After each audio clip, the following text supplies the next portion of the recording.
Halo sahabatku, apa kabar kalian hari ini? Semoga selalu dalam keadaan sehat dan bahagia ya. Selamat datang kembali di channel Cerita Momo. Kali ini, kita akan menyelami sebuah kisah yang sangat emosional dan penuh pelajaran hidup. Coba bayangkan, sudah jatuh tertimpa tangga.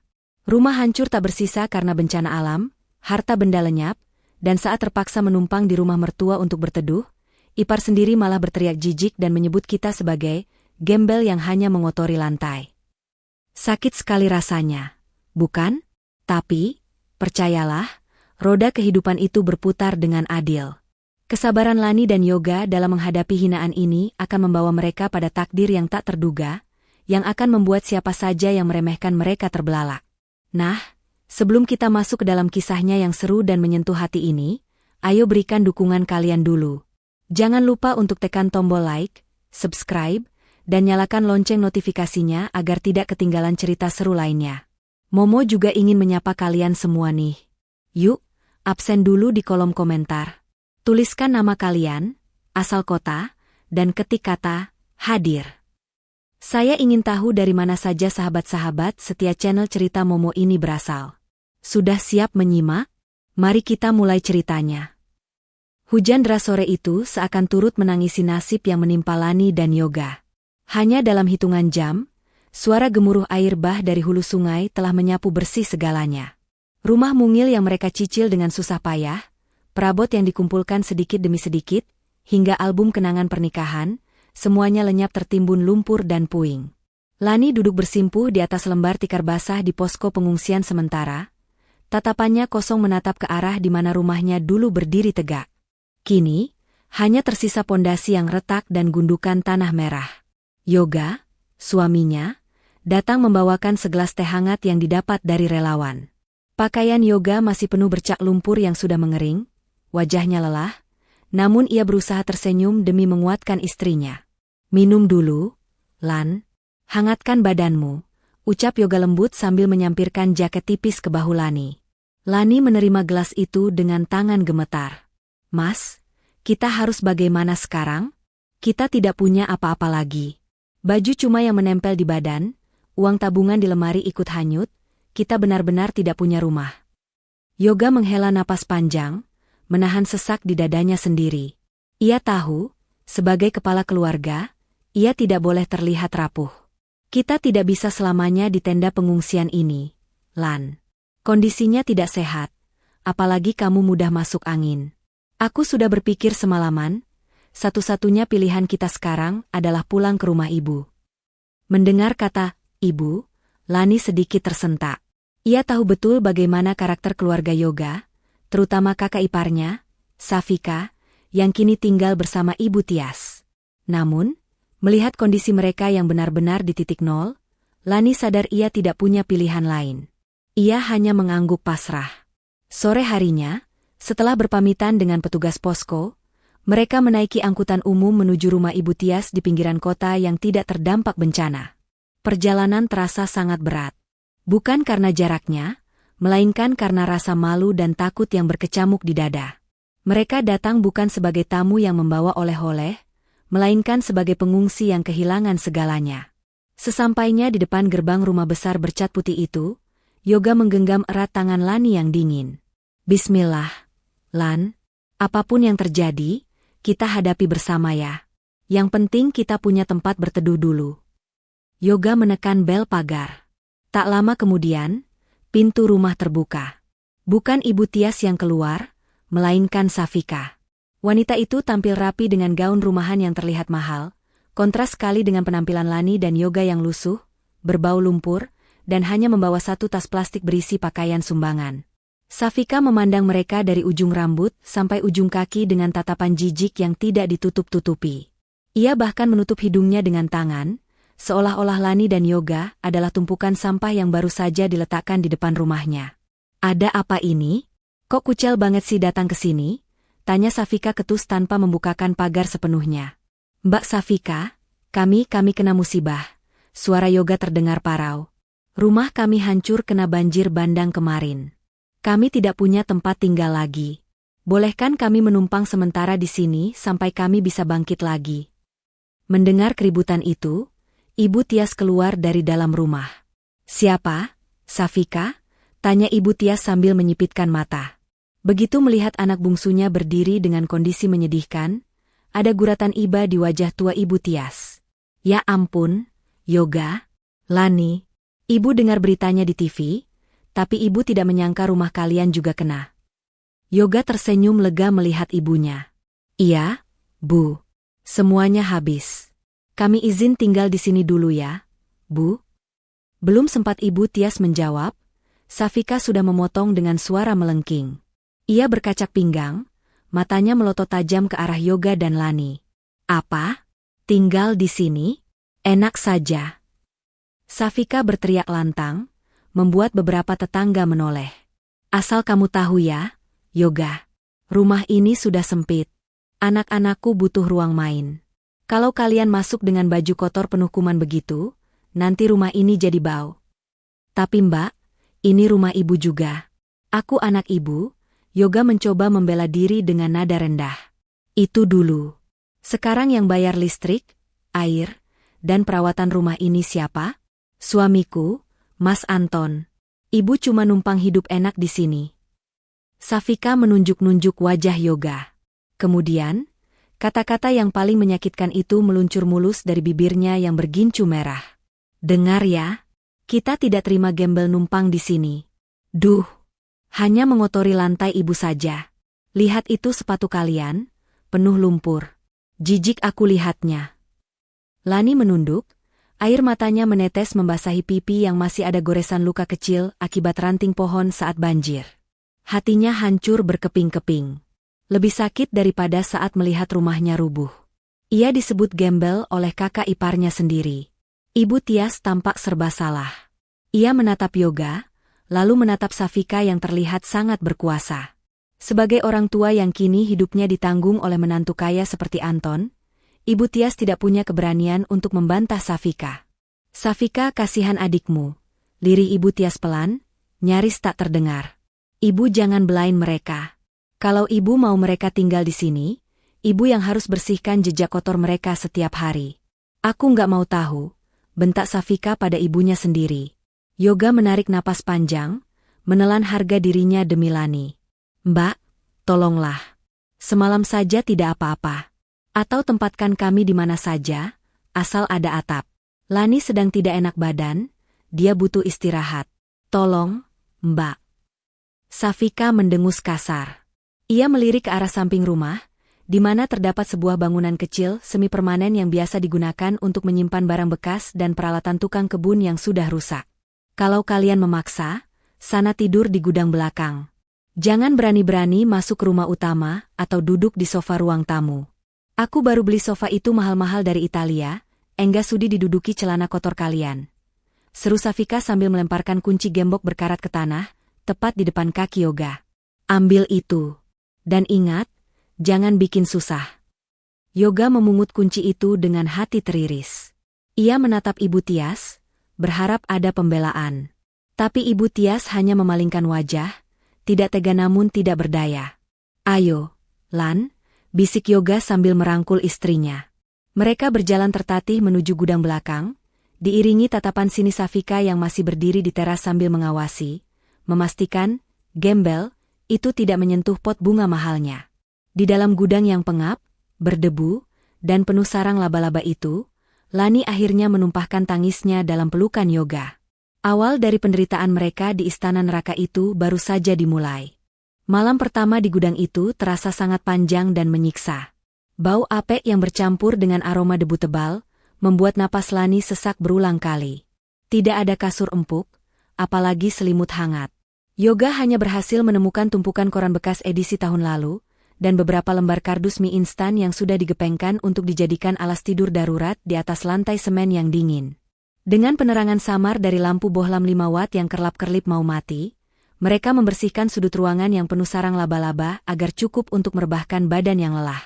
Yoga menatap istrinya dengan pandangan nanar di bawah temaram lampu. "Maafkan Mas, Lan. Harusnya Mas bisa kasih tempat yang lebih layak untukmu, bukan gudang tikus begini. Kamu tidak pantas tidur di tempat kotor seperti ini." Lani menggeleng pelan, Tangannya sibuk menyapu debu dengan sapu lidi rombeng yang ia temukan di pojok ruangan. Sudah, Mas. Jangan menyalahkan diri sendiri terus. Ini ujian kita. Yang penting kita tidak kehujanan dan masih bisa bersama. Besok pagi kita pikirkan langkah selanjutnya dengan kepala dingin. Suara jangkrik dan dengung nyamuk menjadi teman tidur mereka malam itu. Lani tidur berbantalkan lengan Yoga, mencoba memejamkan mata meski perutnya perih menahan lapar. Sejak sore tadi, belum ada sesuap nasi pun yang masuk ke perut mereka. Tidak ada tawaran makan dari orang rumah, dan mereka terlalu sungkan serta takut untuk mengetuk pintu dapur di rumah besar itu. Keesokan harinya, bahkan sebelum matahari terbit sempurna, Lani sudah terbangun. Kebiasaannya bangun pagi tidak hilang, meski tubuhnya terasa remuk redam akibat tidur di alas keras. Ia berpikir, sebagai orang yang menumpang di rumah saudara, ia harus tahu diri.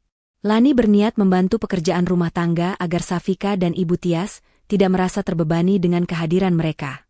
Dengan langkah hati-hati agar tidak menimbulkan suara, Lani keluar dari gudang menuju keran air di samping rumah untuk membasuh muka dan berwudu. Airnya dingin menusuk tulang. Setelah merapikan pakaiannya yang kusut, ia memberanikan diri masuk ke dapur lewat pintu belakang yang kebetulan tidak dikunci. Niat hati ingin memasakkan air panas atau menyapu lantai dapur yang luas itu. Namun, baru saja Lani memegang gagang sapu, suara langkah kaki berat terdengar menuruni tangga. Itu Safika, dengan wajah bantal dan rambut yang masih digulung roll. Begitu melihat sosok Lani ada di dapurnya yang mewah, mata Safika melotot lebar seolah melihat hantu. "Heh! Ngapain kamu pagi-pagi buta sudah gerayangan di sini? Mau maling sendok perak ya?" Tuduh Safika tanpa basa-basi, suaranya tajam memecah keheningan pagi.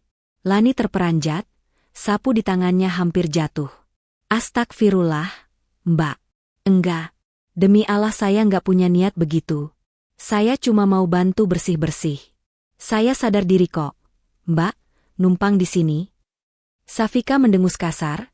Ia berjalan ke arah kulkas 2 pintu miliknya dan mengambil botol air dingin. "Bagus kalau sadar diri. Dengar ya, Lani. Karena kalian tinggal gratis di sini, makan listrik dan air di rumah ini, jangan harap bisa ongkang-ongkang kaki kayak nyonya besar. Mulai hari ini, tugas mencuci piring kotor bekas semalam, menyapu, mengepel, dan membuang sampah, itu tugasmu. Anggap saja bayar sewa gudang." Lani mengangguk cepat, tidak berani membantah. "Iya, Mbak Safika. Saya kerjakan semuanya." Tak lama kemudian, seorang pria bertubuh tambun dengan wajah angkuh turun dari lantai atas. Itu Anton, suami Safika. Ia mengenakan piyama sutra yang terlihat licin dan mahal. Anton melihat Lani sekilas dengan ekor matanya, lalu membuang muka seolah Lani tidak ada di sana. Ia duduk di kursi makan sambil memijat pelipisnya, seakan keberadaan Lani mengganggu pemandangannya. "Siapa yang bikin kopi? Kok belum ada kopi di meja?" gerutu Anton tanpa menatap siapa-siapa. "Sebentar, Mas. Pembantu baru kita lagi siapkan," sindir Safika sambil melirik sinis ke arah Lani. "Heh, Lani, tunggu apa lagi? Buatkan Mas Anton kopi hitam, gulanya sedikit saja. Jangan lama-lama. Lelet banget jadi orang." Lani bergegas mencari toples kopi di rak gantung. Tangannya cekatan menyeduh air panas, berusaha menahan air mata yang mendesak keluar karena disebut pembantu baru. Saat Lani menyuguhkan kopi itu di meja makan dengan tangan sedikit gemetar, Yoga masuk ke dapur dengan wajah yang baru dibasuh air. Yoga tersenyum canggung pada kakak iparnya itu, berusaha menjalin hubungan baik. "Pagi, Mas Anton," sapa Yoga sopan. Anton hanya melirik sekilas sambil mengangkat cangkir kopinya, lalu menyeruputnya tanpa membalas sapaan Yoga sedikit pun. Ia malah berbicara pada Safika, mengabaikan keberadaan Yoga sepenuhnya. "Bun, bilangin sama saudaramu itu. Listrik bulan depan pasti naik gara-gara ada tambahan 2 orang di rumah ini. Jangan sampai jatah belanja kamu aku potong buat bayar tagihan listrik yang bengkak." Safika tertawa kecil, tawa yang terdengar sangat meremehkan dan menusuk hati. "Tenang aja, Mas. Nanti aku suruh Yoga kerja rodi di kebun belakang, babat rumput atau bersihkan selokan buat ganti rugi listriknya." Yoga mengepal tangannya kuat-kuat di samping tubuhnya. Darahnya mendidih. Ia ingin marah, Ingin membentak Anton yang sombong itu karena merendahkan harga dirinya sebagai laki-laki, tapi ia melihat wajah Lani yang memohon dengan tatapan mata agar ia bersabar. Yoga tahu posisinya saat ini. Ia tidak punya uang, tidak punya kuasa, dan tidak punya rumah. Melawan Anton sekarang sama saja membuat Lani tidur di jalanan. Ibu Tias kemudian muncul dari kamarnya. Wajah wanita tua itu tampak layu dan kurang tidur. Ia melihat Lani yang berdiri mematung di dekat wastafel, seperti pesakitan, dan Yoga yang berdiri kaku di dekat pintu. Ibu Tias hendak menyapa anak bungsunya, tapi tatapan tajam Safika yang seolah memberi peringatan membuatnya urung. "Ibu, duduk sini. Sarapan sudah siap. Tapi ingat ya, makanan ini cuma cukup buat kita bertiga dan anak-anak nanti sebelum sekolah. Kalau buat tamu tak diundang, suruh cari makan sendiri di luar," ucap Safika lantang, sengaja mengeraskan suaranya agar Yoga dan Lani mendengar jelas. Di meja makan marmer itu tersaji roti bakar, berbagai macam selai, keju, dan susu segar. Aroma harum roti panggang memenuhi dapur, membuat perut Yoga berbunyi pelan. Suara keruyuk perut itu terdengar jelas di kesunyian pagi yang tegang itu. Safika tertawa terbahak-bahak mendengar suara perut Yoga. "Duh, Mas Anton, dengar nggak? Ada yang kelaparan tuh. Kasihan deh, makanya kerja, jangan cuma bisanya minta belas kasihan orang kaya. Gede badan doang tapi dompet kosong." Wajah Yoga memerah pada menahan malu yang luar biasa. Ia segera menarik tangan Lani. "Ayo, Lan. Kita cari udara segar di depan." Mereka berdua keluar dari dapur mewah itu, meninggalkan aroma sarapan yang menggoda namun haram bagi mereka. Di teras belakang dekat gudang, Yoga menatap Lani dengan mata berkaca-kaca. "Maafkan Mas, Lan. Kamu harus diperlakukan seperti pembantu, bahkan sarapan pun tidak dikasih." "Mas janji ini tidak akan lama." Suara Yoga bergetar menahan tangis. Lani tersenyum tegar, ia menghapus keringat di dahi suaminya. Ia merogoh saku celananya dan mengeluarkan 2 butir permen mint yang tersisa dari saku bajunya kemarin saat evakuasi. "Nggak apa-apa, Mas. Kita sarapan permen dulu ya untuk ganjal perut. Yang penting kita masih punya harga diri." Lani ikhlas kerjain semua pekerjaan rumah, hitung-hitung olahraga pagi. "Mas Yoga fokus saja cari kerjaan hari ini, ya? Jangan pikirkan omongan Mbak Safika." Yoga mengangguk mantap sambil menerima permen itu. Rasa mint yang pedas di lidah bercampur dengan rasa pahit di hati. Perlakuan Anton dan Safika pagi ini bukan mematahkan semangatnya, justru membakar tekadnya. Ia bersumpah dalam hati, ia tidak akan membiarkan istrinya dihina seperti ini selamanya. Ia harus bangkit dari reruntuhan ini, bagaimanapun caranya. Matahari siang itu bersinar terik, seolah ingin membakar kulit siapa saja yang berada di bawahnya. Yoga berjalan menyusuri trotoar panas dengan langkah gontai. Kemeja yang ia kenakan adalah satu-satunya kemeja yang tersisa, yang sudah ia coba bersihkan semalam di ember cucian gudang. Namun noda tanah bekas banjir masih samar-samar terlihat di bagian kerah dan lengan. Sudah 5 toko dan 2 bengkel yang ia datangi sejak pagi tadi. Jawabannya selalu sama, penolakan. Bukan karena Yoga tidak punya kemampuan, tetapi karena penampilannya yang lusuh membuat orang-orang enggan bahkan sekadar untuk memberinya kesempatan bicara. "Maaf, Mas. Kami cari karyawan yang rapi. Kalau Mas sendiri saja tidak bisa mengurus diri, bagaimana mau mengurus toko saya?" Kata-kata pemilik toko bangunan tadi masih terngiang pedih di telinga Yoga. Yoga menatap pantulan dirinya di kaca etalase sebuah toko roti. Wajahnya kusam, rambutnya agak panjang tak beraturan, dan sepatunya dekil. Ia sadar, kemiskinan mendadak ini telah merampas karismanya. Rasa lapar mulai melilit perutnya yang hanya terisi 2 butir permen mint tadi pagi. Namun, Yoga menepis rasa lapar itu. Yang ia pikirkan hanya satu, Lani. Apakah istrinya baik-baik saja di rumah itu? Apakah Lani sudah makan? Sementara itu, di rumah mewah Ibu Tias, Lani sedang berjuang menahan air mata. Tumpukan pakaian kotor milik Safika, Anton, dan anak-anak mereka menggunung di hadapannya. Safika dengan sengaja melarang Lani menggunakan mesin cuci canggih yang ada di ruang laundry. Baju-baju Mas Anton itu mahal, bahannya sutra dan katun Jepang. Kalau pakai mesin cuci nanti rusak. Kamu cuci pakai tangan.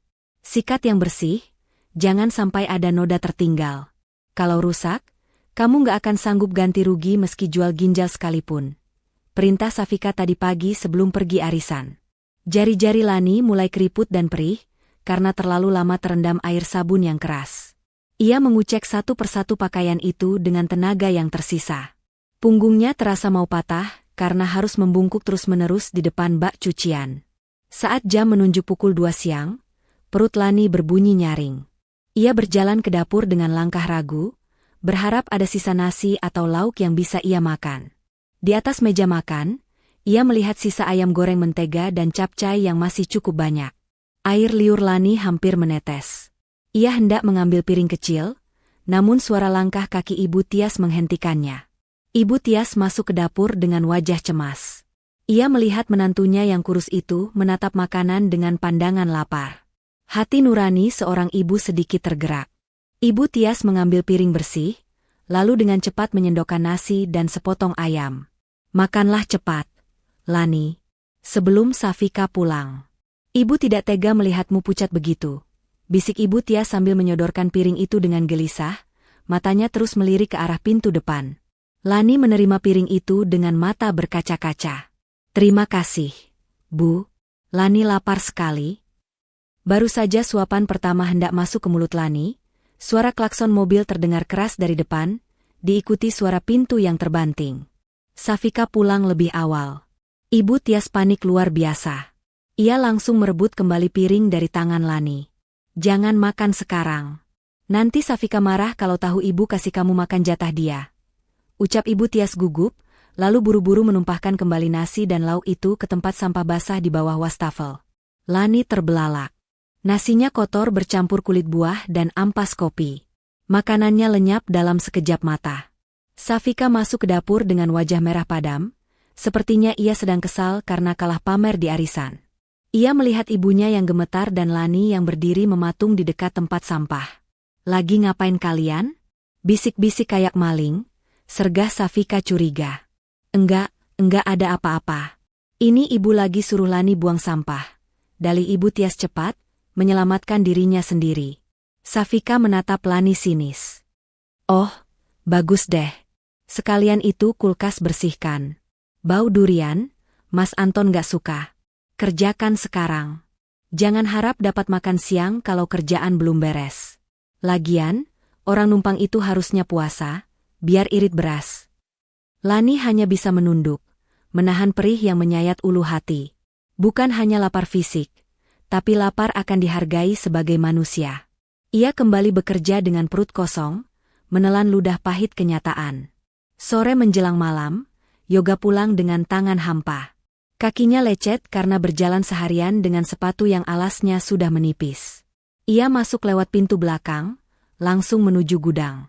Di sana, ia melihat Lani sudah duduk di atas tikar kardus, sedang memijat-mijat lengannya yang merah-merah. Yoga segera menghampiri istrinya, berlutut di hadapan Lani. Ia melihat tangan Lani yang biasanya halus kini kasar, dan mengelupas terkena detergen. Tanganmu kenapa, Lan? Tanya Yoga cemas, meraih jemari istrinya. Lani tersenyum lemah, berusaha menyembunyikan rasa sakitnya. Cuma lecet sedikit, Mas. Biasa, kena sabun cuci. Mas Yoga gimana? Sudah dapat kabar baik. Yoga menggeleng lemah, kepalanya tertunduk dalam. Maafkan Mas, Lan. Belum ada yang mau terima Mas kerja. Hari ini Mas gagal lagi. Hening sejenak menyelimuti gudang pengap itu. Rasa putus asa nyaris mencekik leher mereka berdua. Namun, Yoga kemudian mengangkat wajahnya, menatap manik mata Lani lekat-lekat. Ia menggenggam kedua tangan istrinya yang kasar itu, dan menciumnya dengan penuh perasaan. Dengar Mas, Lan. Hari ini kita kalah, kita lapar, kita dihina. Tapi Mas janji, ini tidak akan selamanya. Mas tidak akan biarkan tangan ini rusak terus-menerus demi mencuci baju orang-orang sombong itu. Bersabarlah sedikit lagi ya, sayang. Kuatkan hati kamu buat Mas. Kalau kamu hancur, Mas juga hancur. Lani mengangguk, air matanya tumpah tak terbendung. Lani kuat kok, Mas. Asal Mas Yoga ada di sini. Kita mulai lagi besok ya. Jangan menyerah. Di tengah kegelapan gudang yang hanya diterangi cahaya bulan dari celah ventilasi, sepasang suami istri itu saling menguatkan. Perut mereka lapar, tubuh mereka lelah, tapi cinta dan tekad mereka justru semakin membara, menjadi satu-satunya harta yang tidak bisa dirampas oleh bencana maupun kesombongan manusia. Pagi itu langit kembali mendung, seolah menahan beban air yang siap tumpah kapan saja. Namun, Yoga tidak membiarkan cuaca suram itu mematahkan semangatnya. Ia sudah membulatkan tekad. Jika ijazah dan pengalamannya sebagai mantan pegawai kantoran tidak laku karena penampilannya yang lusuh, maka ia akan menggunakan ototnya. Rasa malu sudah ia buang jauh-jauh ke dasar sungai bersama puing-puing rumahnya. Yoga pergi ke pasar induk yang letaknya cukup jauh dari perumahan elit mertuanya. Di sana, hiruk-pikuk pedagang dan kuli panggul menyambutnya. Dengan kemeja yang digulung hingga siku, Yoga menawarkan tenaganya pada seorang juragan beras. "Saya kuat angkat, Pak. Beri saya kesempatan," ucap Yoga mantap, meski perutnya hanya diganjal air keran. Sepanjang siang, Yoga memanggul karung-karung beras seberat 50 kilogram dari truk ke gudang penyimpanan. Bahunya yang biasa memikul beban pekerjaan kantor, kini lecet dan memar tertekan karung goni kasar. Keringat bercucuran membasahi seluruh tubuhnya, bercampur debu pasar. Napasnya memburu, kakinya gemetar setiap kali menaiki papan kayu titian, tapi bayangan wajah Lani yang menunggu di rumah memberinya kekuatan gaib untuk tidak ambruk. Sementara itu, di rumah mewah Ibu Tias, suasana tak kalah panas. Safika sedang bongkar-bongkar isi kulkas dengan wajah cemberut. Ia mengeluarkan satu sisir pisang raja dan beberapa bungkus roti tawar yang kulit pinggirnya sedikit mengeras. "Bei Inah, buang semua ini," teriak Safika memanggil asisten rumah tangga hariannya yang baru datang. Pisangnya sudah ada bercak hitam di kulitnya, menjijikan. "Roti ini juga, sudah nggak fresh. Aku nggak mau anak-anakku makan sampah." Lani yang sedang menyapu halaman belakang mendengar teriakan itu. Hatinya mencelos melihat bahan makanan yang masih sangat layak makan itu, hendak dimasukkan ke tong sampah. Dengan memberanikan diri, Lani mendekat. "Mbak Safika, maaf kalau boleh, jangan dibuang. Buat saya saja boleh?" pinta Lani lirih. Safika menatap Lani dengan tatapan merendahkan. Ia tertawa dengus. "Oh, silakan. Memang cocok kan, sampah buat pemulung. Ambil sana. Sekalian habisin tuh tepung terigu di toples yang udah mau kadaluarsa bulan depan. Daripada menuh-menuhin lemari ibu." Tanpa banyak bicara, Lani memungut pisang dan roti itu dengan rasa syukur. Baginya, ini adalah rezeki. Siang harinya, saat Safika pergi ke salon dan Ibu Tia sedang tidur siang, Lani menyelinap ke dapur kotor di bagian belakang rumah. Ia tidak berani memakai dapur bersih yang ada di dalam. Dengan peralatan seadanya dan sisa minyak goreng yang hampir habis, Lani mulai berkreasi. Otak kreatif Lani bekerja. Ia tidak sekadar menggoreng pisang itu. Ia melumatkan pisang yang sudah sangat matang dan manis itu, mencampurnya dengan sedikit terigu sisa, lalu membalutnya dengan remah roti tawar yang ia keringkan dan tumbuk kasar sebagai pengganti tepung panir.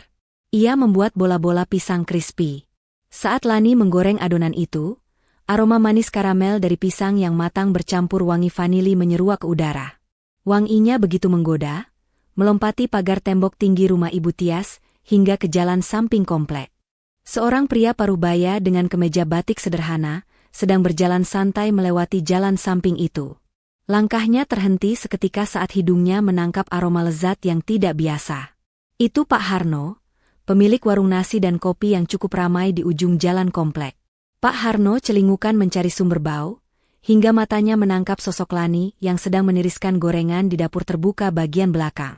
Kebetulan pagar belakang rumah itu jenis jeruji besi setengah badan, sehingga aktivitas di dapur belakang bisa terlihat. "Assalamualaikum, Neng," sapa Pak Harno ramah. Lani terlonjak kaget, hampir menjatuhkan sutilnya. Ia takut dimarahi karena dikira membuat keributan atau bau yang mengganggu. "Waalaikumsalam, Pak. Maaf mengganggu. Itu masak apa ya, Neng? Baunya harum sekali sampai ke jalan." "Bapak jadi lapar menciumnya," ujar Pak Harno sambil tersenyum kebapakan. Lani tersenyum malu-malu, merasa sedikit lega karena pria itu tampak baik. "Ini cuma olahan pisang sisa kok, Pak. Bola-bola pisang. Boleh Bapak coba satu? Kebetulan Bapak haus dan lapar habis keliling nagih uang arisan, pinta Pak Harno tanpa ragu. Lani dengan cepat mengambil sepotong bola pisang yang masih hangat, meletakkannya di atas secarik tisu, dan mengulurkannya lewat celah pagar. Silakan, Pak. Tapi rasanya sederhana saja. Pak Harno menggigit bola pisang itu. Matanya langsung berbinar. Teksturnya renyah di luar berkat remah roti buatan Lani, namun lumer dan lembut di dalam. Manisnya pas, tidak bikin enek. Masya Allah, ini enak sekali. Neng, ini bukan rasa pisang goreng biasa. Adonannya lembut, kulitnya crispy. Kamu pintar sekali masaknya. Ini kalau dijual, pasti laku keras. Puji Pak Harno tulus. Jantung Lani berdegup kencang. Kata, dijual, seolah menyalakan lampu terang di kepalanya yang gelap. Bapak serius enak? Serius. Bapak ini punya warung di ujung jalan sana. Banyak orang kantoran yang mampir cari sarapan atau camilan sore. Bapak sering bingung cari suplai gorengan yang beda dari yang lain. Kalau Neng mau, coba bikin 20 biji besok pagi, titip di warung Bapak. Kita bagi hasil. Tawaran itu terdengar seperti suara malaikat bagi Lani. Ia hampir menangis haru. Mau, Pak? Saya mau sekali. Tapi, saya nggak punya modal buat beli bahan lagi. Pak Harno merogoh saku celananya, mengeluarkan uang Rp50.000. Ini, anggap saja uang muka. Bapak percaya sama rasa masakanmu. Besok pagi jam 6 Bapak tunggu di warungnya. Lani menerima uang itu dengan tangan gemetar. Rp50.000 pertamanya setelah bencana. Sorenya, Yoga pulang dengan tubuh remuk redam. Wajahnya kusam, tapi di tangannya ia menggenggam uang Rp30.000 hasil memanggul beras seharian. Ia berjalan menuju gudang, siap memberikan uang itu pada Lani untuk membeli nasi bungkus. Namun, begitu masuk ke gudang, Yoga terkejut. Tidak ada suasana muram di sana. Lani menyambutnya dengan senyum lebar yang sudah lama hilang, sambil menyodorkan piring berisi bola-bola pisang hangat. Mas, makan ini dulu. Mas pasti lapar, ucap Lani bersemangat. Yoga memakan satu. Matanya terbelalak. Enak banget. Lan, kamu dapat dari mana? Aku bikin sendiri, Mas. Dari pisang yang mau dibuang Mbak Safika. Dan Mas tahu? Pak Harno tetangga sebelah mencicipinya dan memesan 20 biji untuk besok. Dia bahkan kasih uang muka. Lani menunjukkan uang Rp50.000 itu dengan mata berbinar. Yoga menatap uang di tangan Lani, lalu menatap uang receh di tangannya sendiri. Rasa haru membuncah di dadanya. Ia menarik Lani ke dalam pelukannya, membenamkan wajahnya di bahu istrinya yang bau asap dapur namun terasa seperti rumah. Alhamdulillah. Alhamdulillah. Bisik Yoga berulang kali. Di gudang sempit itu, di antara tumpukan barang bekas, harapan baru mulai tumbuh. Mereka bukan lagi sekadar korban bencana yang menunggu belas kasihan. Mereka kini memiliki senjata untuk bangkit, ketekunan Yoga dan tangan ajaib Lani. Diam-diam, tanpa sepengetahuan Safika yang sombong, sebuah rencana masa depan mulai dirajut dari dapur kotor belakang rumah. Jam dinding di dapur menunjukkan pukul 3 dini hari. Suasana rumah Ibu Tias masih sunyi senyap, hanya terdengar dengkuran halus dari kamar-kamar di lantai atas. Namun, di dapur kotor bagian belakang, Lani sudah sibuk bergerak tanpa suara. Dengan penerangan lilin agar tidak menarik perhatian orang rumah, ia menggoreng 20 butir bola pisang pesanan Pak Harno. Yoga membantu dengan sigap. Ia yang memarut keju dan menyiapkan kotak-kotak mika plastik yang kemarin sempat ia beli di pasar dengan uang sisa kerjanya. Kerja sama mereka begitu padu, tanpa banyak bicara, hanya isyarat mata dan senyuman kecil. Mereka tahu, ini adalah pertaruhan pertama mereka. Jika gagal, mereka akan kembali ke titik nol. Tepat pukul 6 pagi, sebelum Safika bangun dan membuat keributan, Yoga sudah menyelinap keluar lewat pagar samping.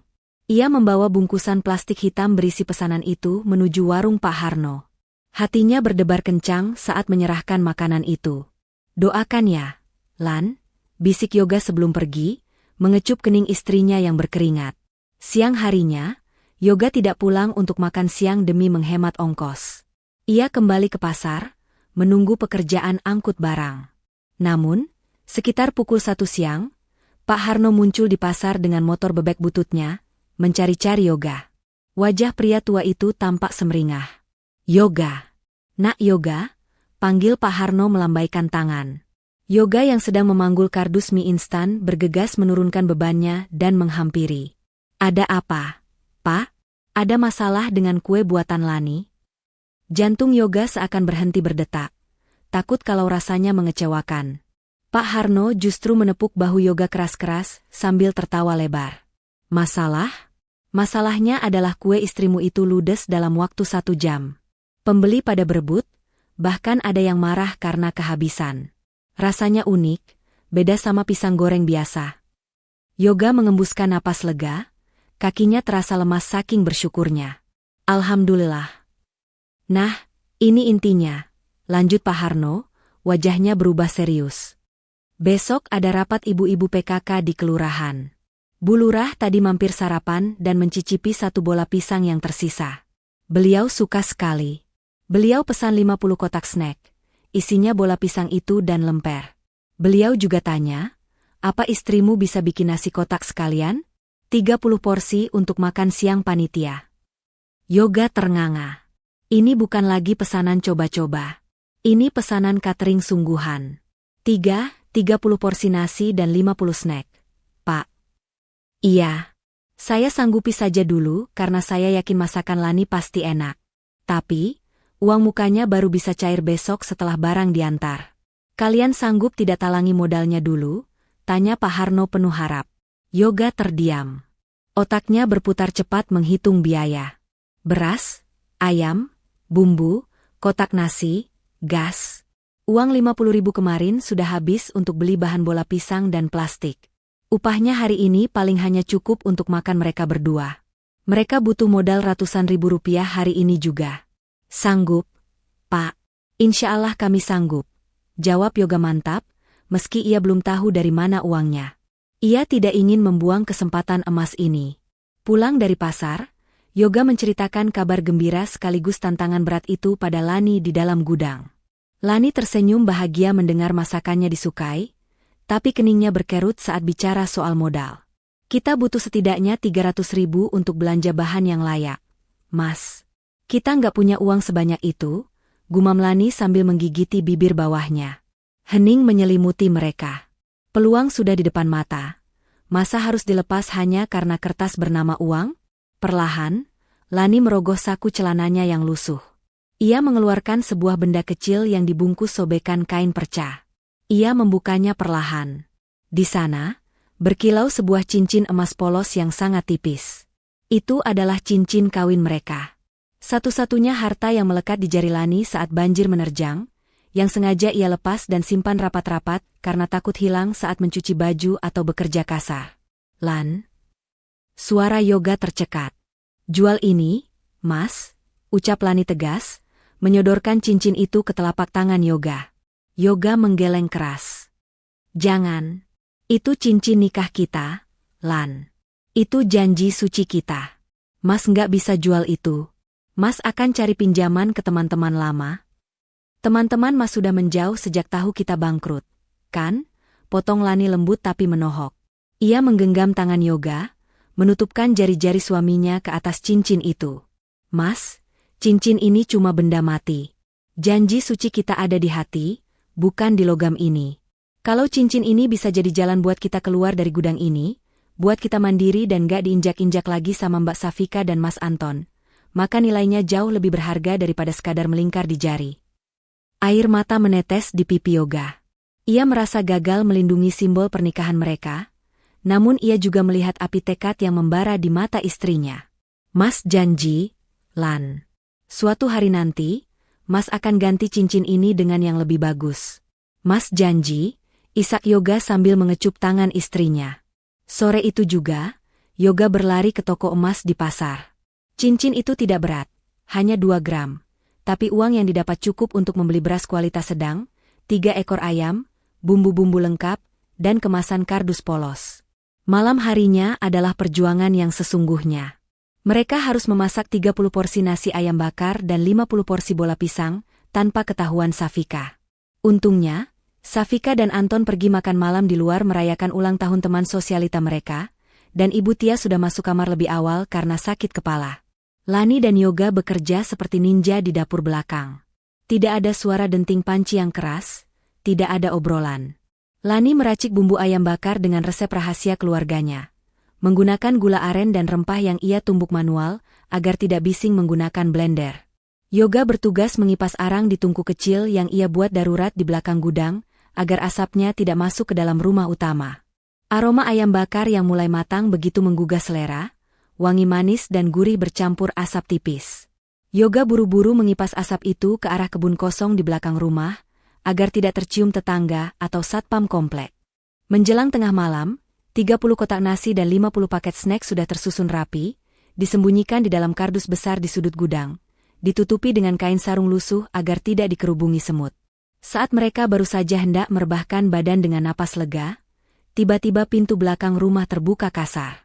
"Siapa di sana?" Suara Safika melengking memecah keheningan malam. Yoga dan Lani membeku di dalam gudang. Jantung mereka seakan berhenti berdetak. Safika ternyata baru pulang, dan sepertinya mencium sisa bau asap bakaran yang belum sepenuhnya hilang terbawa angin. "Bau apa ini? Kayak ada yang bakar sampah," gerutu Safika sambil menyalakan lampu teras belakang, cahayanya menembus celah pintu gudang. Lani meremas tangan Yoga, keringat dingin mengucur di pelipisnya. Jika Safika memeriksa gudang dan menemukan tumpukan nasi kotak itu, habislah riwayat usaha pertama mereka. Safika pasti akan menuduh mereka mencuri gas, atau mengusir mereka, karena berbisnis di rumahnya tanpa izin. Langkah kaki hak tinggi Safika terdengar mendekat ke arah gudang. Tak. "Bei Inah, kamu lupa buang sampah ya?" teriak Safika lagi, mengira pembantunya yang teledor. Ia berdiri tepat di depan pintu gudang. Tangan Safika sudah memegang gagang pintu, siap membukanya. Yoga menahan napas, siap pasang badan. Namun, tiba-tiba terdengar suara Anton dari dalam rumah. Udahlah, masuk. Ngapain sih ngurusin bau sampah? Aku ngantuk nih, besok pagi ada meeting penting soal proyek baru." Safika mendecakkan lidah kesal. Ia melepaskan gagang pintu gudang itu. Dasar gembel jorok, pasti mereka lupa mandi jadi bau apek sampai keluar. Gumamnya pelan tapi cukup jelas terdengar, lalu berbalik masuk ke dalam rumah dan membanting pintu. Di dalam gelapnya gudang, Lani dan Yoga merosot ke lantai. Lemas bukan main. Mereka selamat malam ini. Cincin kawin yang telah berubah menjadi tumpukan nasi kotak itu aman. Namun mereka sadar, mereka sedang bermain api di bawah atap orang yang membenci mereka. Ini baru permulaan dari perang saraf yang sesungguhnya. Kabar burung tentang kelezatan nasi kotak buatan Lani menyebar lebih cepat daripada api yang membakar ilalang kering di musim kemarau. Pujian dari Bu Lurah bukan sekadar basa-basi. Dalam seminggu, pesanan catering kecil-kecilan itu terus mengalir melalui perantara Pak Harno. Mulai dari acara arisan RT sebelah, syukuran kelahiran tetangga, hingga makan siang pegawai kelurahan. Warung Pak Harno menjadi markas rahasia mereka. Sadar bahwa memasak di dapur Safika terlalu berisiko, Yoga menyewa sudut kecil di dapur warung Pak Harno dengan sistem bagi hasil. Setiap subuh, Lani dan Yoga sudah menghilang dari gudang, beralasan lari pagi atau mencari kerja, padahal mereka sedang berjibaku dengan wajan dan spatula di warung sebelah. Pundi-pundi rupiah mulai terkumpul. Meski belum cukup untuk membeli rumah baru, setidaknya mereka bisa membeli baju yang layak, sabun wangi, dan yang terpenting, mereka tidak lagi kelaparan. Wajah Lani mulai terlihat lebih segar, dan Yoga tidak lagi berjalan dengan punggung membungkuk. Ada cahaya harapan yang kini bersinar di mata mereka, cahaya yang luput dari perhatian penghuni rumah mewah Ibu Tias. Sementara Lani dan Yoga sedang meniti tangga kesuksesan dengan perlahan namun pasti, suasana di rumah Ibu Tias justru mulai terasa gerah, padahal pendingin ruangan menyala non-stop. Anton, yang biasanya tampil necis dan penuh percaya diri, belakangan ini terlihat kusut.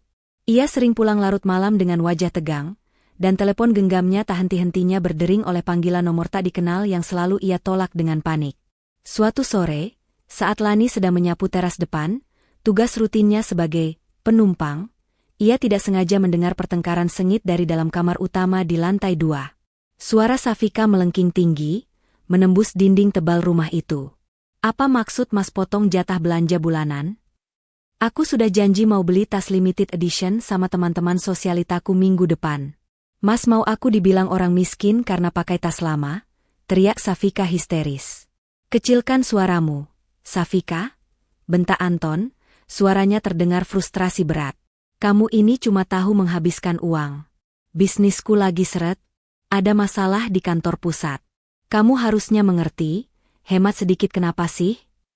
Alah, alasan. Bilang saja uangnya kamu pakai buat main perempuan lain, kan? Jangan bohong kamu, Mas. Terserah. Pokoknya bulan ini tidak ada belanja tas-tasan. Cukup buat makan. Suara pintu dibanting keras mengakhiri perdebatan itu. Tak lama kemudian, Anton keluar rumah dengan membanting pintu mobil, melaju kencang entah kemana.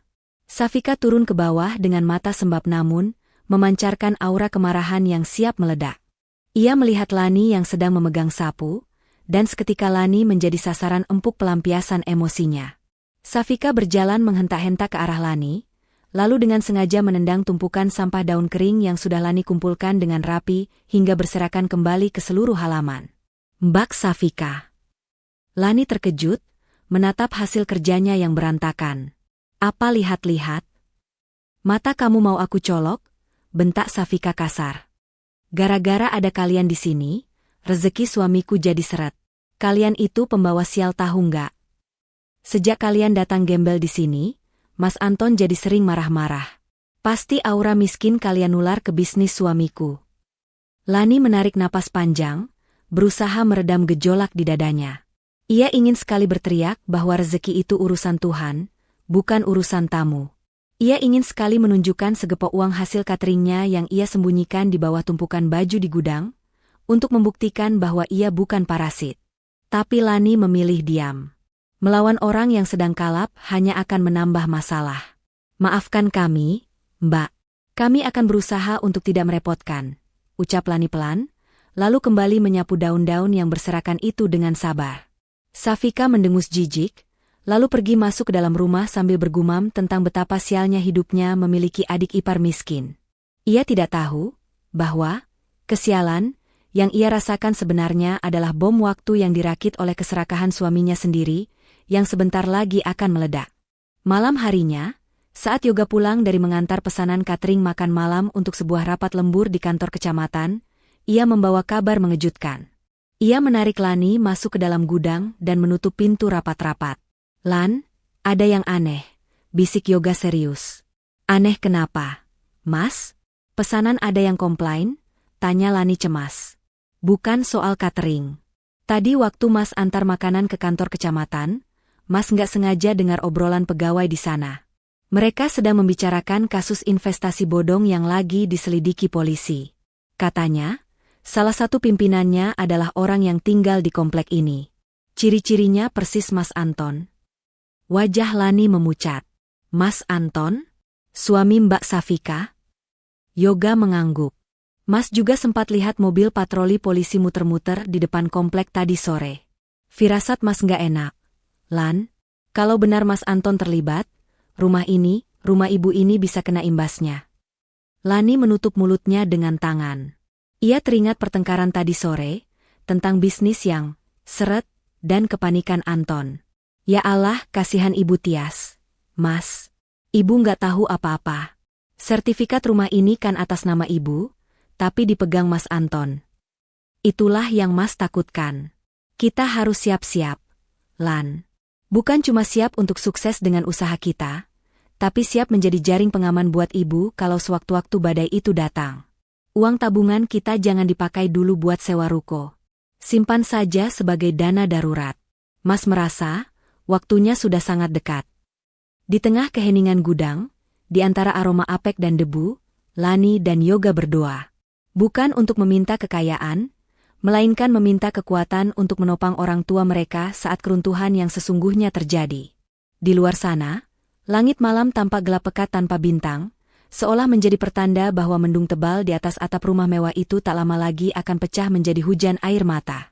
Safika dan Anton tidur nyenyak di atas kasur empuk mereka, tidak menyadari bahwa itu mungkin adalah tidur nyenyak terakhir mereka sebagai orang kaya. Tepat 1 bulan sudah Lani dan Yoga tinggal di gudang belakang. Pagi itu, langit mendung menggantung rendah, seolah menjadi tirai kelabu yang menyambut hari penghakiman. Safika sedang duduk santai di teras depan, sambil memoles kuteks merah menyala di kuku-kukunya. Ia bersenandung kecil, membayangkan arisan berlian yang akan ia hadiri nanti sore. Di garasi, mobil mewah Anton baru saja dipanaskan mesinnya. Anton sendiri masih di dalam kamar, enggan keluar, mengurung diri dengan alasan sakit kepala. Lani sedang menyapu guguran daun di dekat gerbang, ketika sebuah iring-iringan mobil memasuki jalan komplek yang biasanya tenang. Bukan mobil tamu, melainkan dua mobil polisi dengan lampu rotator menyala tanpa suara, diikuti sebuah truk box dan mobil dinas berplat merah. Jantung Lani berdegup kencang.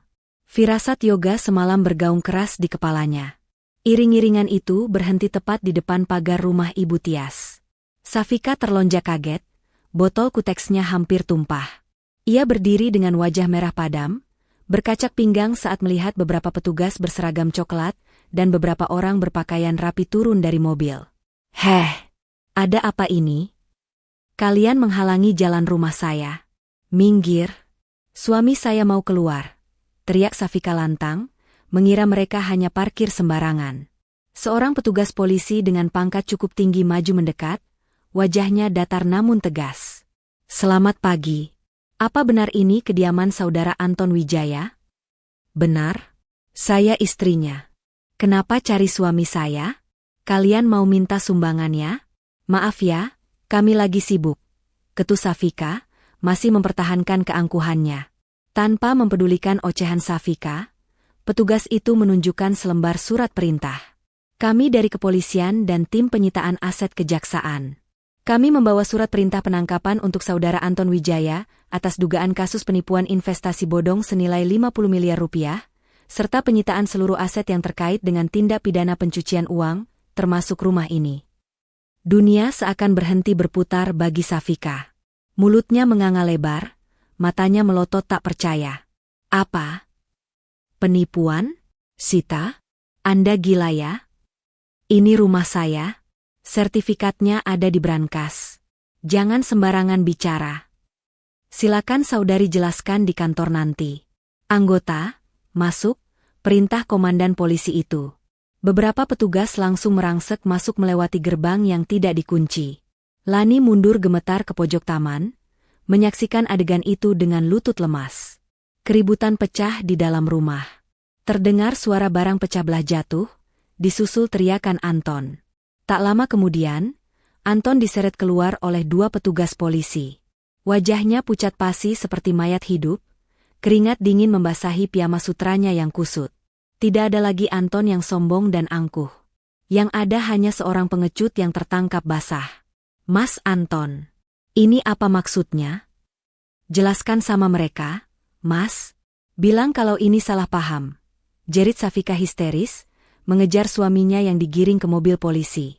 Anton menatap istrinya dengan pandangan kosong. "Maafkan aku, Bun, sertifikat rumah sudah aku gadaikan buat tutup lubang hutang judi online dan bayar bunga investor, semuanya habis." Pengakuan itu seperti petir yang menyambar Safika di siang bolong.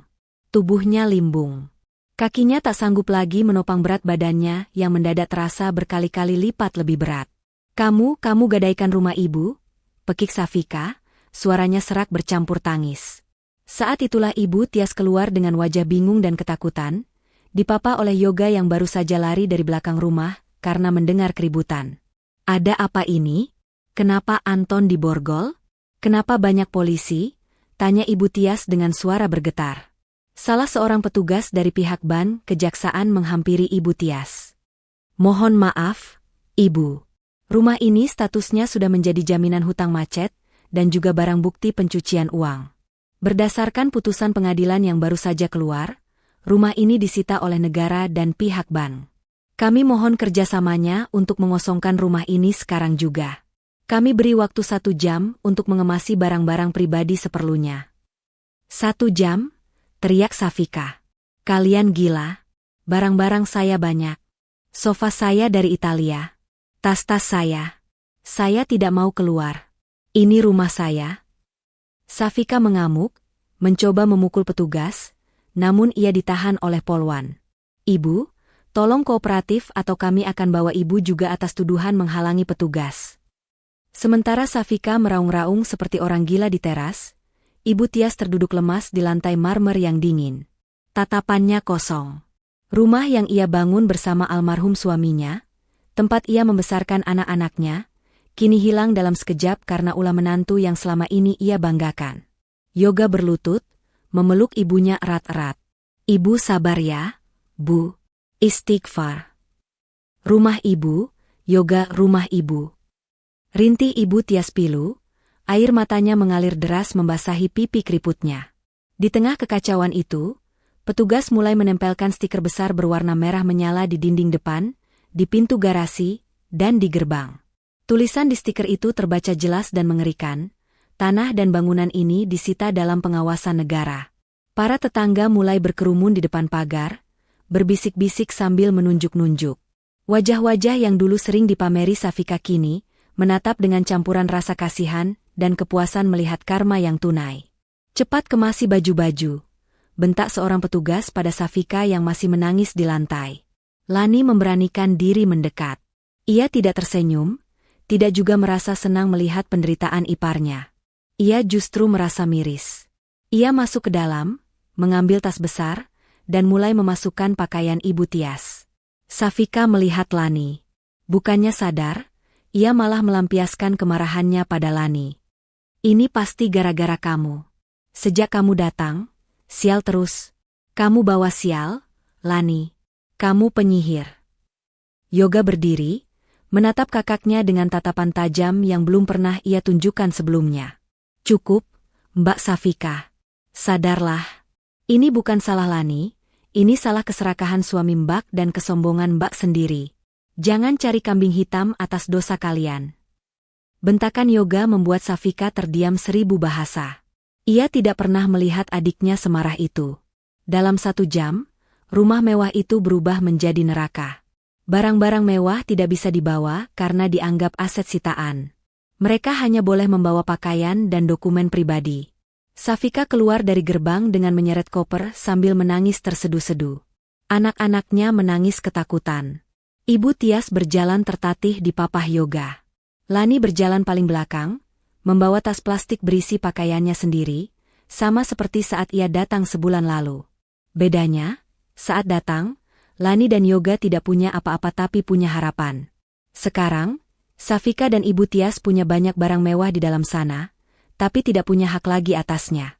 Mereka berdiri di pinggir jalan, diusir dari istana semu yang selama ini mereka agung-agungkan. Sekarang kita mau tinggal di mana? Tanya Safika pada udara kosong, suaranya putus asa. Anton sudah dibawa mobil polisi, meninggalkan istri dan ibunya terlantar di jalanan, tanpa sepeser pun uang tunai yang tersisa di tangan. Yoga menatap Lani. Lani mengangguk pelan, memberikan isyarat. Saatnya mereka mengambil alih kemudi kapal yang karam ini. Matahari siang itu terasa membakar ubun-ubun. Di pinggir jalan aspal yang panas, Safika berdiri di samping tumpukan koper pakaian, satu-satunya harta yang berhasil ia selamatkan. Wajahnya yang biasa terpoles makeup mahal kini luntur oleh keringat dan air mata keputusasaan.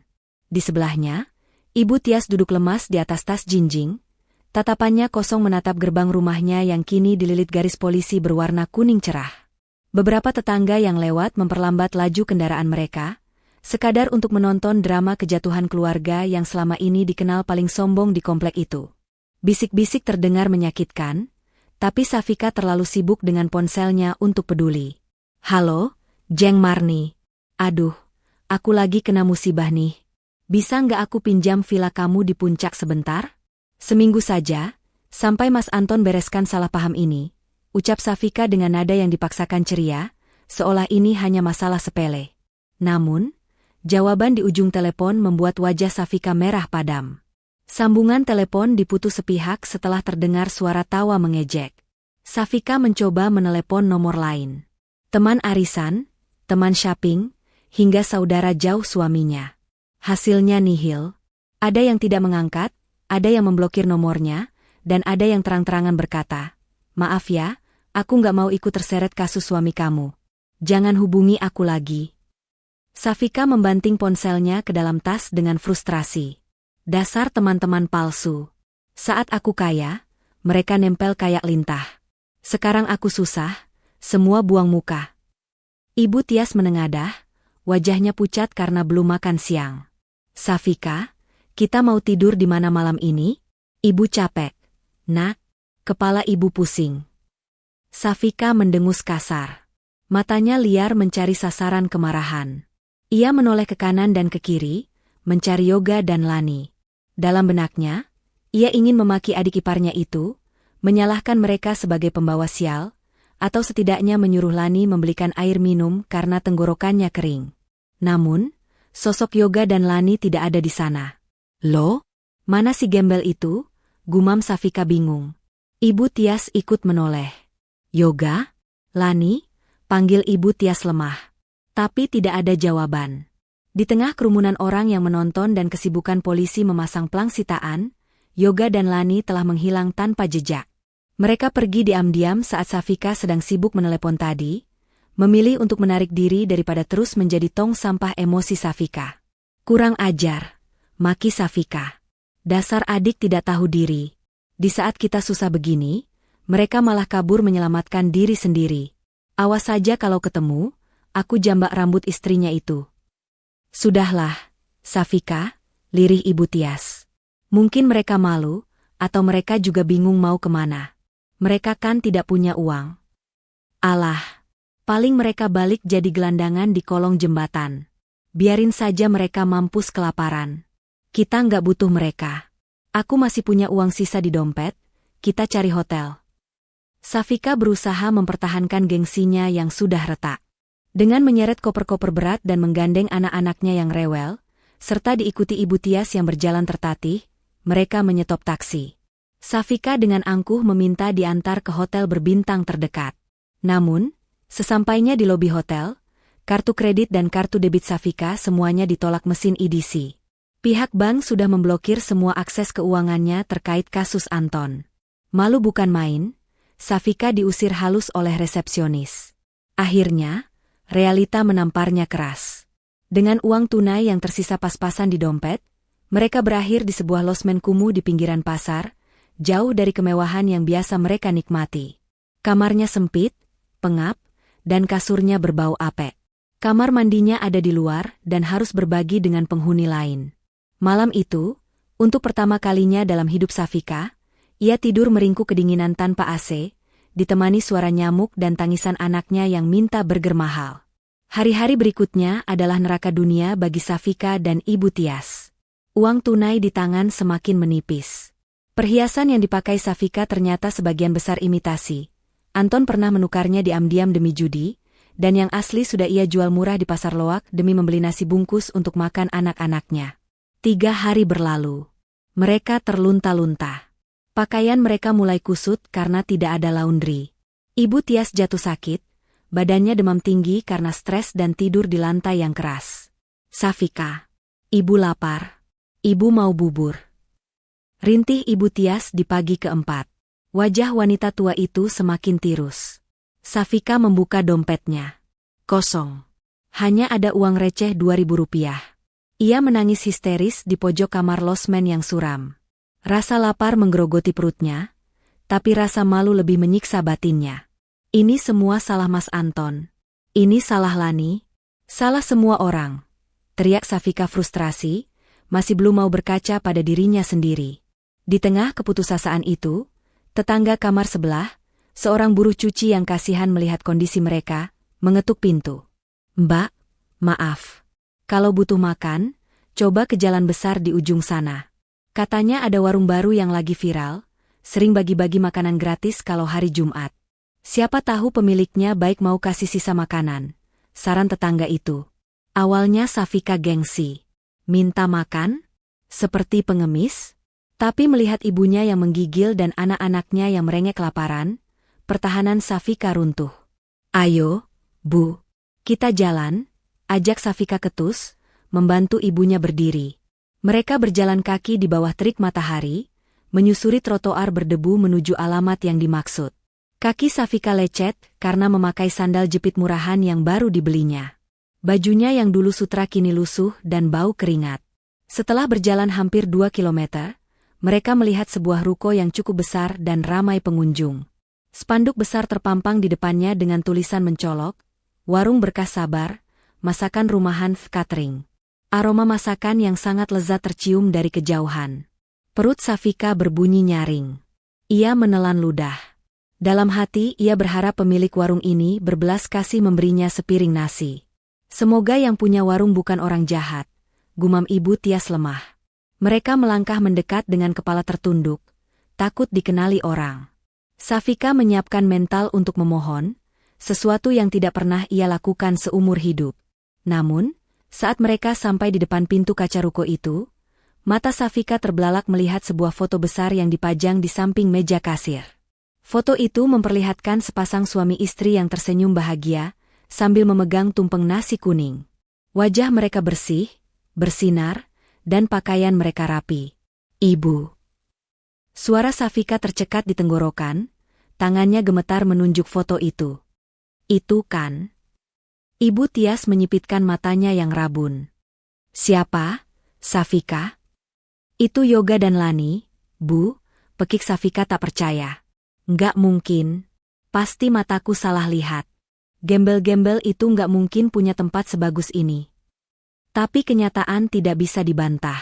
Di balik etalase kaca yang penuh dengan lauk pauk menggugah selera, terlihat sosok Lani yang sedang sibuk melayani pembeli dengan cekatan, mengenakan celemek bersih dan kerudung rapi. Di sebelahnya, Yoga sedang memberi instruksi pada 2 orang karyawan yang membantunya mengangkat kerat minuman. Dunia Safika serasa runtuh untuk kedua kalinya. Orang yang ia hina, ia injak-injak, dan ia usir sebagai pengotor lantai, kini berdiri sebagai juragan di hadapannya yang justru terlihat seperti pengemis. Rasa malu yang teramat sangat menghantam dada Safika, membuatnya ingin bumi membelah dan menelannya saat itu juga. Tapi perutnya yang lapar berteriak lain, memaksanya tetap berdiri mematung di ambang pintu warung itu. "Ayo pulang, Bu. Kita cari makan di tempat lain saja," bisik Safika panik sambil menarik lengan ibunya yang kurus. Harga dirinya yang setinggi langit memberontak hebat. Ia lebih memilih mati kelaparan daripada harus meminta belas kasihan kepada orang yang pernah ia sebut sampah.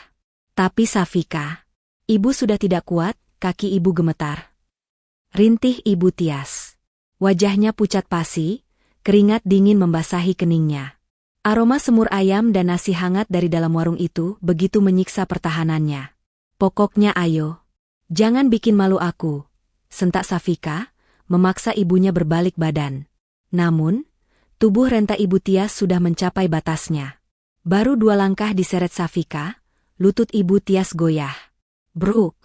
Ibu Tias ambruk di trotoar panas tepat di depan pintu kaca warung Berkah Sabar. Beberapa pengunjung yang sedang antre sontak berteriak kaget. Di dalam warung, Yoga yang sedang merapikan nota di meja kasir mendengar keributan itu. Ia menoleh ke arah pintu. Matanya menyipit, mencoba mengenali sosok yang tergeletak dan wanita lusuh yang berdiri di sampingnya. Detik berikutnya, mata Yoga membelalak lebar. Meski pakaian mereka kumal dan wajah mereka kusam, Yoga tidak mungkin lupa pada ibu kandung dan kakaknya sendiri. "Ibu," seru Yoga. Tanpa pikir panjang, ia melompati meja kasir dan berlari keluar, menerobos antrean pelanggan. Lani yang sedang menyendokkan sayur di etalase ikut terkejut. "Mas Yoga?" Yoga sampai di trotoar dan langsung berlutut, merengkuh tubuh ibunya yang terkulai lemah. "Ibu, ibu kenapa? Ya Allah, badan ibu panas sekali." Safika mundur selangkah, wajahnya merah padam antara malu, kaget, dan gengsi. Ia memalingkan wajah, tidak berani menatap mata adiknya. "Jangan sentuh ibu. Kami cuma lewat. Gak butuh bantuanmu," bentak Safika dengan suara yang bergetar, namun nadanya terdengar sangat tidak meyakinkan. Yoga mendongak, menatap kakaknya dengan pandangan tak percaya. Ia melihat betapa kacaunya penampilan Safika. Baju yang dulu selalu licin dan wangi parfum mahal, kini kusut dan berbau matahari. Wajah yang dulu glowing perawatan jutaan rupiah, kini berminyak dan kusam. "Mbak Safika, apa yang terjadi?" tanya Yoga lirih. "Kenapa kalian bisa sampai seperti ini?" "Bukan urusanmu. Minggir." Safika mencoba menarik tangan Ibu Tias dari pelukan Yoga, tapi tenaganya kalah jauh. Cukup, Mbak. Suara Yoga meninggi, tegas namun penuh keprihatinan. Ibu pingsan. Singkirkan gengsimu itu sebentar saja. Mau sampai kapan Mbak siksa ibu begini?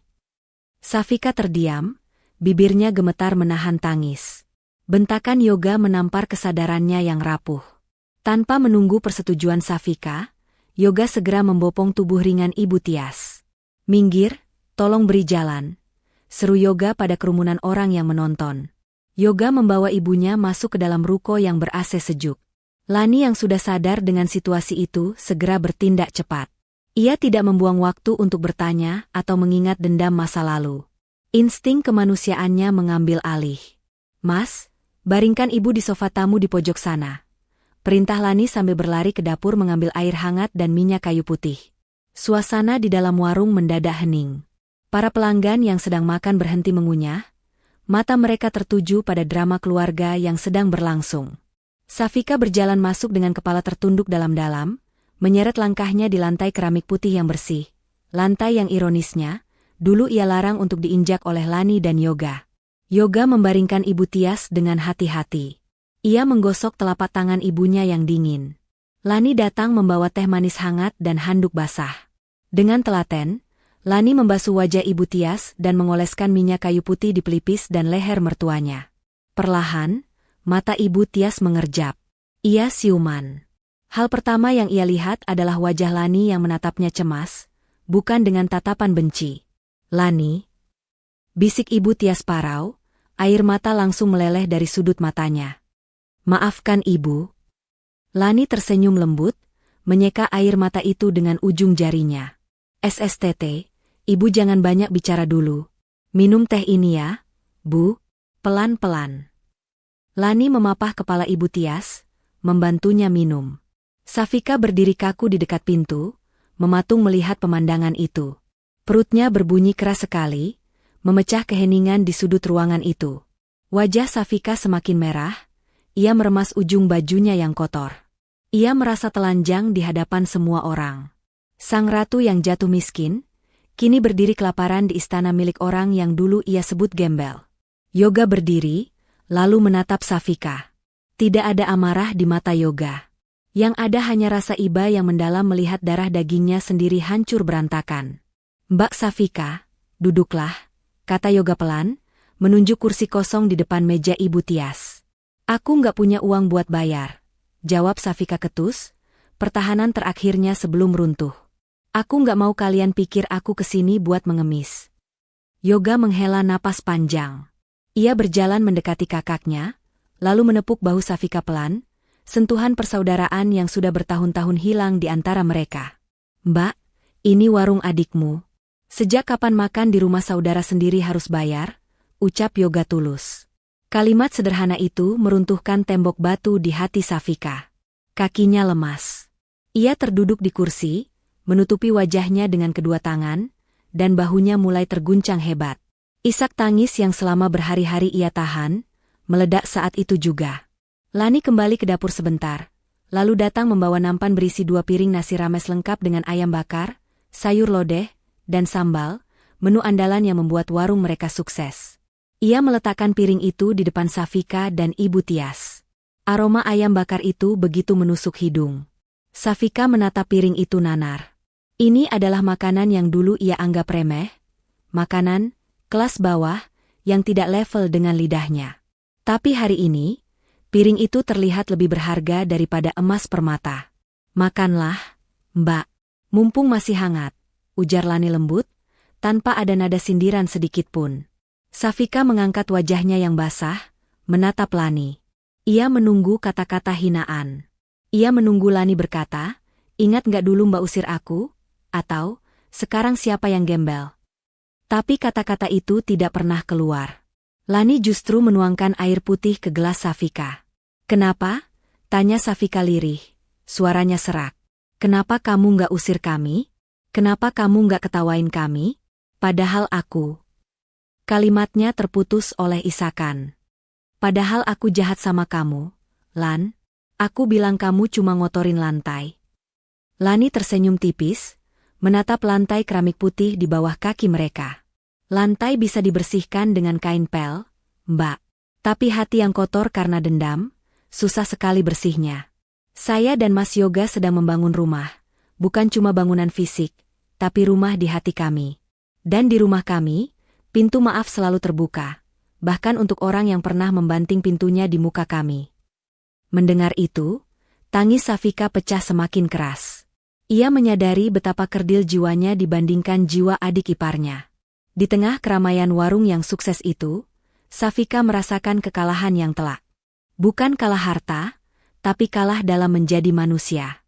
Sesuap nasi yang ia masukkan ke mulutnya terasa asin bercampur air mata penyesalan yang terlambat, namun untungnya, belum terlalu terlambat untuk diperbaiki. Setelah piring di hadapan Safika dan Ibu Tias bersih tanpa sisa, keheningan yang canggung kembali menyelimuti meja makan itu. Safika mengusap sudut bibirnya dengan tisu, merasakan kenyang yang bukan hanya mengisi perut, tapi juga menghangatkan hatinya yang beku. Namun, rasa malu kembali menyergap. Ia merasa tidak pantas duduk berlama-lama di sana. Safika berdiri perlahan, menarik tangan ibunya. "Terima kasih makanannya, Lan, Yoga. Kami pamit dulu. Nanti kalau aku sudah dapat kerjaan, aku ganti uang makannya," ucap Safika dengan kepala tertunduk, tidak berani menatap wajah adik-adiknya. "Mbak mau kemana?" tanya Yoga, menahan langkah kakaknya.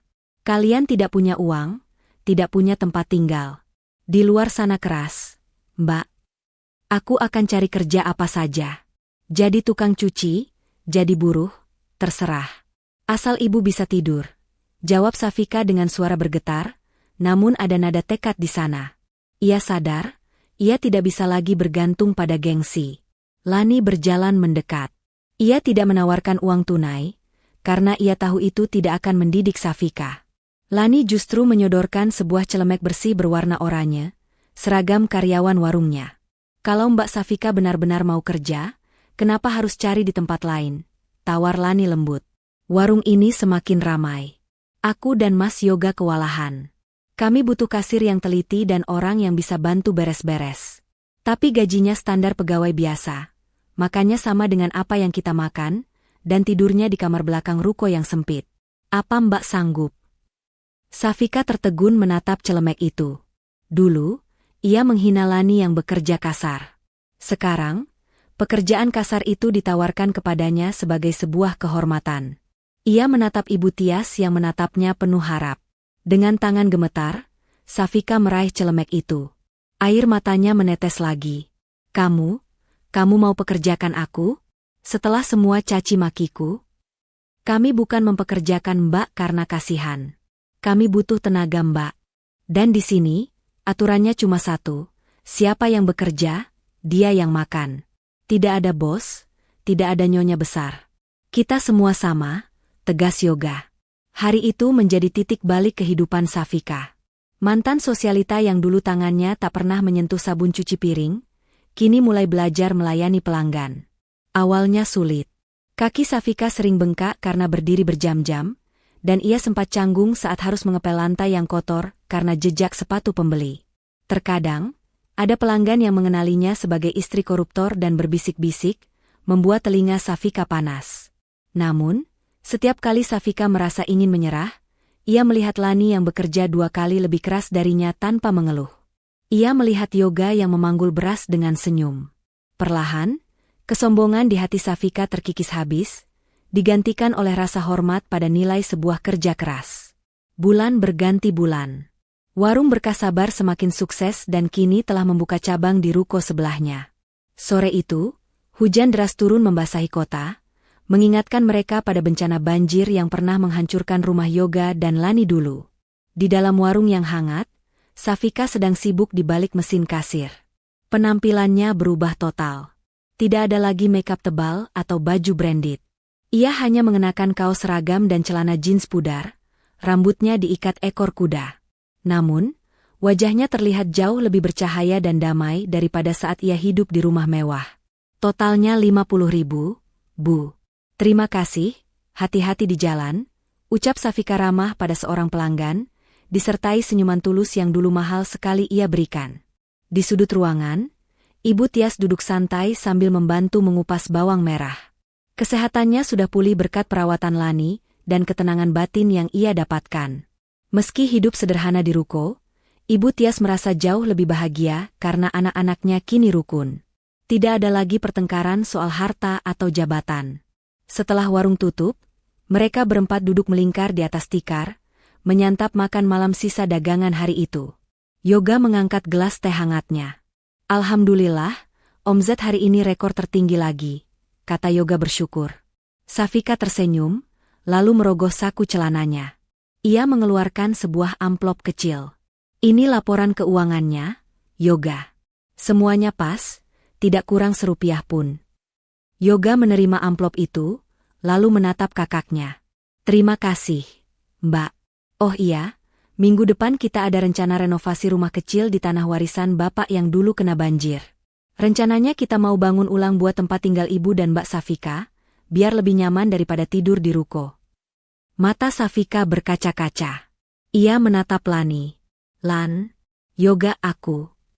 Safika kehabisan kata-kata. Ia teringat dulu ia mengusir mereka karena takut lantainya kotor.